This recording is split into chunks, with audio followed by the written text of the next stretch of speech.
Dave Bjorkman. 1917, West Royal Way Northwest. Edmonton, Alberta, Canada. T5S1T6.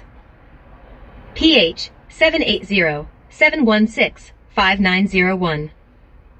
Email davidbjorkman@gmail.com. June 28, 2021. President of the UNSC.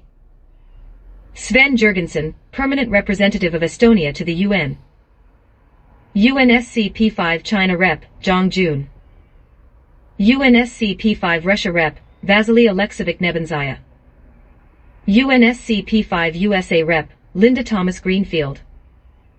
UNSC P5 UK Rep, Barbara Woodward. UNSC P5 France Rep, Nicolas de Rivière. Dear President Sven and Honorable P5 allies from World War II, I am writing you today on an urgent matter of children's genocide in armed conflicts. As you are all aware, I am not a delegate of the UN State of Canada, but a modest Canadian defined as colonial third-class citizen by definition under the Constitutional Act of 1867 Canada crafted during the League of Nations. As you are all aware, I contribute a modest sum of only 26 cents CND annually as a dues-paying UN citizen.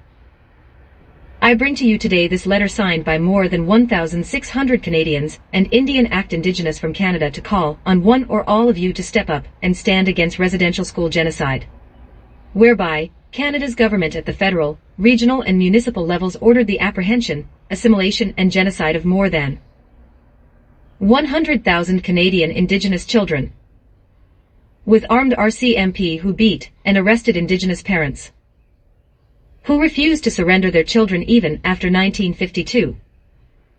There are records of more than 6,000 murdered/missing children, tens of thousands raped as young as 3 years of age, tens upon thousands physically and mentally tortured. This is cultural and ethnic genocide, clearly well above 3%.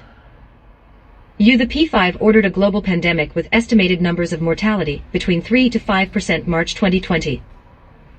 I have spent 4 years of my life learning the United Nations in every resolution and solution by you, the P5 World War II allies. I have followed all your representatives and have gone through world academia to deliver on a promise to Canada's Treaties 4, 6, 7, 8 and 10.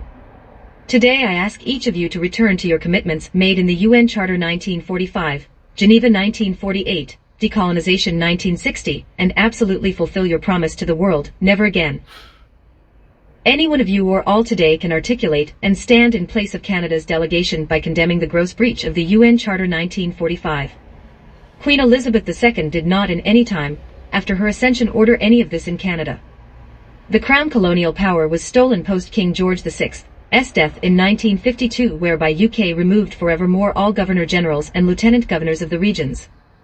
We come to you today not for roots of colonialism, or the non-UN state Vatican, but for Canada's politicians whom are guilty of the same crimes as Nazi Germany. You all ended the colonial wars by delivering the law of sovereignty, and so very much more for the entire world, for the first time in world history for all peoples.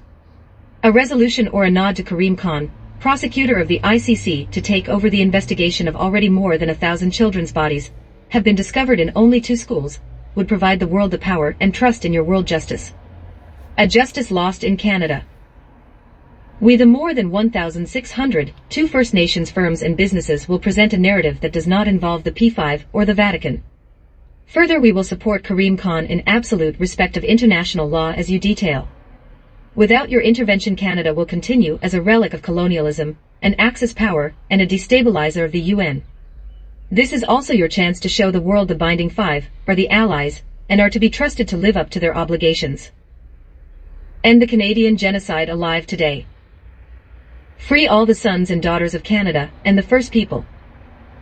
Sincerely, Dave Bjorkman. And the 1,600 Canadians and First Peoples of the UN State Canada not sworn to colonialism in oath or by the Constitutional Act 1867/1982 enclosed.